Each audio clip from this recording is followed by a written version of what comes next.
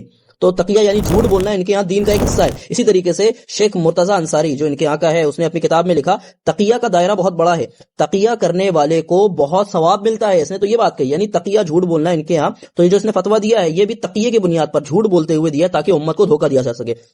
اب آئیے، علی خامنائی نے صحابہ کی گستاخی کی ہے کہ نہیں؟ دیکھیے آپ کے سامنے علی خامنائی کی کتاب ہے الخواص واللحظۃ المصریہ، اس کے صفحہ نمبر 58 پر اس نے صحابہ کی 3 طرح سے بدترین گستاخی کی ہے۔ صفحہ نمبر 58 پر 3 طرح سے گستاخی کی ہے۔ سب سے پہلے اس نے جو کہا کہ نبی کی وفات کے بعد جو ہے حضرت علی تنہا ہو گئے، اکیلے ہو گئے، اور حضرت علی کی کسی نے مدد نہیں کی، صرف حضرت فاطمہ نے مدد کی، اور باقی تمام صحابہ وقت تکالیب علیہ الجمع، سارے صحابہ نعوذ باللہ خلافت پر کتوں کی طرح ٹوٹ پڑے۔ یہ صفحہ نمبر 58 پر اس نے پہلی گستاخی کی۔ دوسری گستاخی اسی لائن کے آگے اس نے کی صحابہ اکرام کی، کہا کہ نبی کی وفات کے بعد صحابہ 2 گروہ میں بٹ گئے، ایک وہ جو جاہل تھے، یعنی جن کو حضرت علی کا حق پتہ نہیں چلا، وہ جاہل تھے، اور دوسرا جو ہے صحابہ اکرام وہ بچے جو منافق تھے اور حضرت علی سے حسد کرنے والے یعنی جلنے والے تھے، نعوذ باللہ من ذالک۔ یہاں پر اس نے صحابہ اکرام کو جاہل بھی کہا، منافق بھی کہا، اور حسد کرنے والا حاسد بھی کہا۔ اسی طریقے سے اسی کتاب کے آپ صفحہ نمبر 58 پر ہی آپ آ جائیں، تیسری گستاخی اس نے بہت ہی بدترین طریقے کی، کہا کہ نبی کی وفات کے بعد علی نے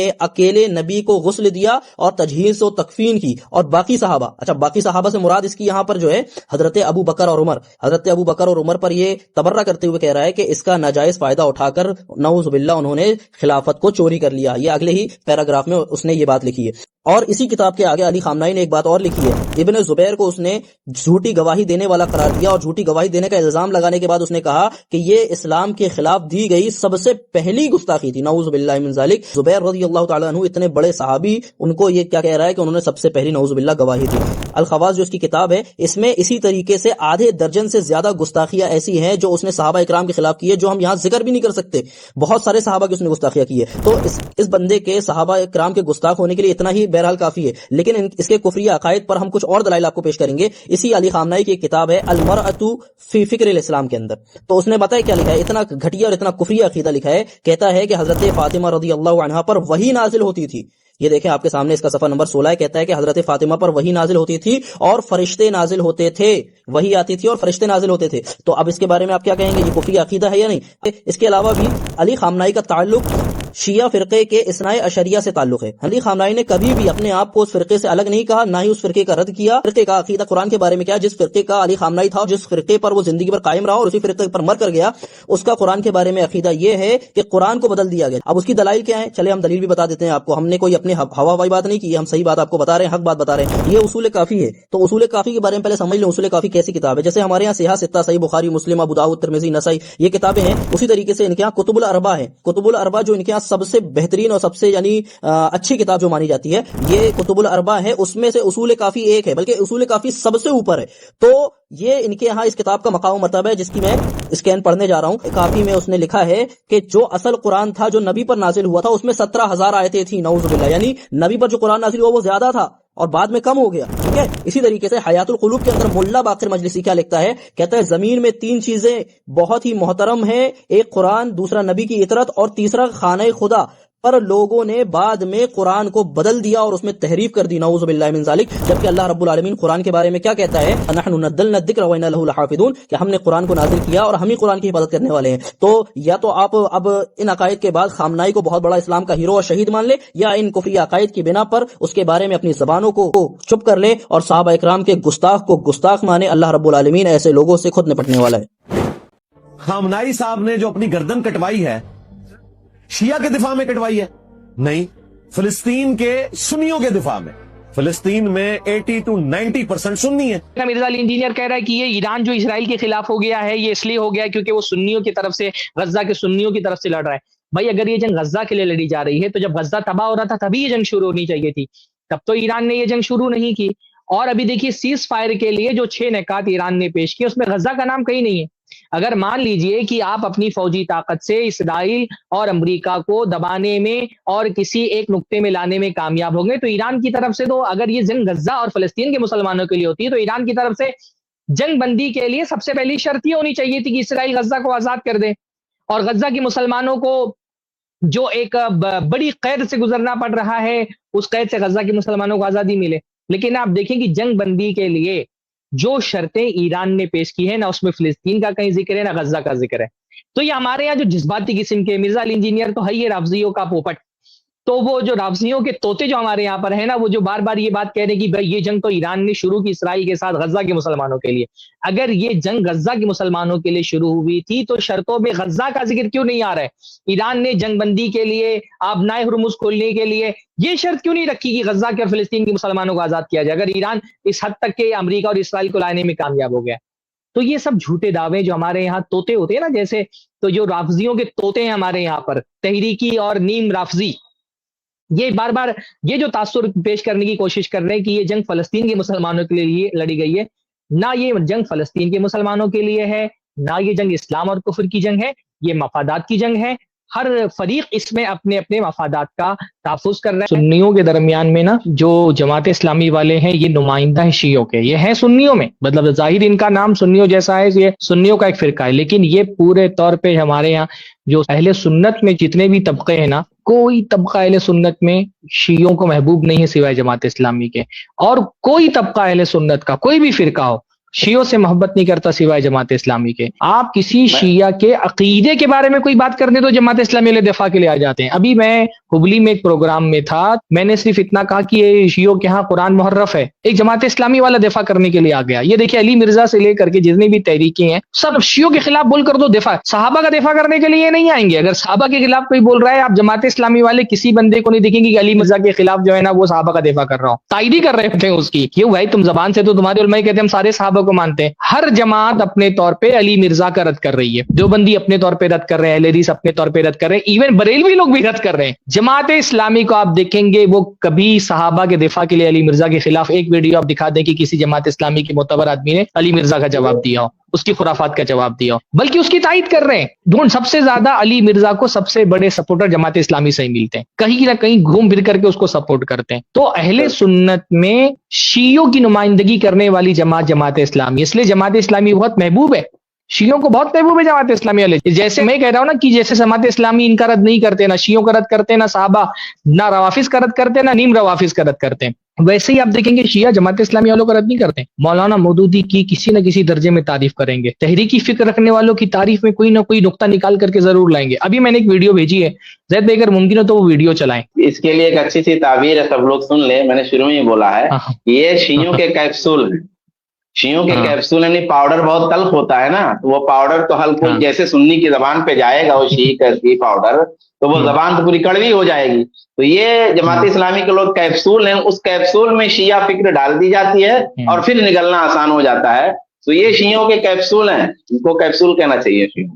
میں تو سمجھتا ہوں اس طرح کے حالات اللہ تعالیٰ اس لیے پیدا کرتا ہے کہ جماعت اسلامی والے ایکسپوز ہوں، کہ حالات نہیں ہوتے تو ہم کو پتہ نہیں چلتا کہ ہمارے بیچ میں شیعوں کے ایسے نمائندے اور ہمدرد بیٹھے ہوئے ہیں. ان کو ایکسپوز کرنے کے لیے اللہ تعالیٰ ایسے حالات پیدا کرتا ہے. آپ نے تو کیپسول کہا، اس کے لیے تو مناسب تعبیر یہی ہے کہ روافظ جو ہے وہ یہود کے گدھے ہیں اور جماعت اسلامی والے روافظ کے گدھے ہیں. یہ گدھے ہیں جماعت اسلامی کے، جماعت اسلامی والے، اس لیے ان کو اتنا محبوب ہے. مولانا مودودی سارے سنی علماء میں واحد ایسے سنی عالم دین تھے جن کو روافظ اپنی خاص مجلسوں میں بلایا کرتے تھے. وہ جو شیعوں کی عشرہ مجالس ہوتی ہے نا اس میں بلایا کرتے تھے روافظ. مولانا صلاح الدین یوسف رحمہ اللہ نے اس کے شروع میں عرض ناشر میں غالباً اس میں لکھا ہے، جی لکھا ہے، خلافت و ملوکیت کی سری حیثیت میں عرض مصنف میں انہوں نے لکھا ہے. ابھی میں انشاءاللہ تعالیٰ کتاب کا اسکرین شاٹ بھی دیتا ہوں. اس نے پیش کی ہے، ایران نے 5 شرطیں جو پیش کی ہے کہ بھائی گلف سے جو ہے اپنے سارے اڈوں کو ہٹاؤ، بیسز کو ہٹاؤ، نمبر 1 ہاں ہمارا تاوان بھرو، جو خرچہ ہوا ہے وہ دو،